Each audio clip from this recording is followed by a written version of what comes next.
Ce lundi 3 juillet, des greffiers en colère ont manifesté contre le projet de loi de programmation de la justice d'Éric Dupond-Moretti. Pour ce faire, ils ont chanté sur un des plus grands tubes de sa compagne Isabelle Boulet, ce qui a provoqué un grand malaise dans l'hémicycle. Ce n'est un secret pour personne, depuis plusieurs années, Éric Dupond-Moretti partage la vie d'Isabelle Boulet.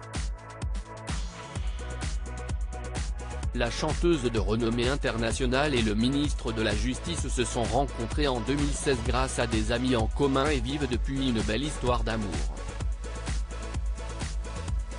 Celle-ci est toutefois faite de concessions puisque l'interprète d'un jour ou l'autre doit partager sa vie entre le Québec, où se trouve son fils de 14 ans, Marius, et la France, où vit le célèbre avocat. Une relation dont ils n'ont pas honte mais qu'ils vivent en toute discrétion.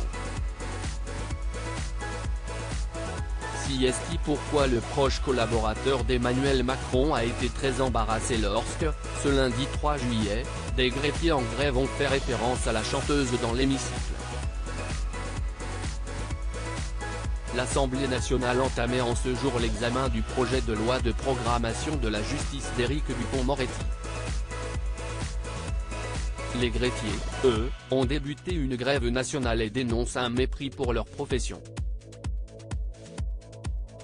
Ce qu'ils n'ont pas manqué de faire savoir au ministre de la Justice, notamment par le biais du député LFI Ugo Bernalicis qui s'est insurgé contre une loi de bricolage.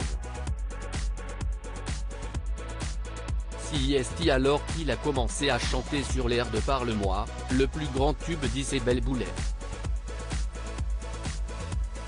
Éric Dupond-Moretti ne cache pas sa gêne. Regarde-moi, je ne sais plus comment aimer mon boulot de greffier. Parle-moi, ne me méprise pas, je ne sais plus pourquoi trimer, ni pourquoi continuer, a chanté le député avec plusieurs greffiers mobilisés. Une référence évidente à la relation Cohen-Chrétien. Le ministre avec Isabelle Boulet est le moins que l'on puisse dire, CST que cela l'a mis très mal à l'aise.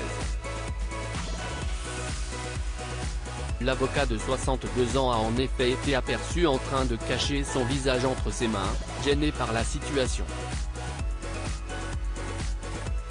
Je savais que vous parliez mal, je savais que vous pensiez mal, je viens de découvrir que vous chantez mal, a-t-il réagi après l'intervention du député. CST sûr, il n'entendra plus jamais le tube de sa compagne de la même manière.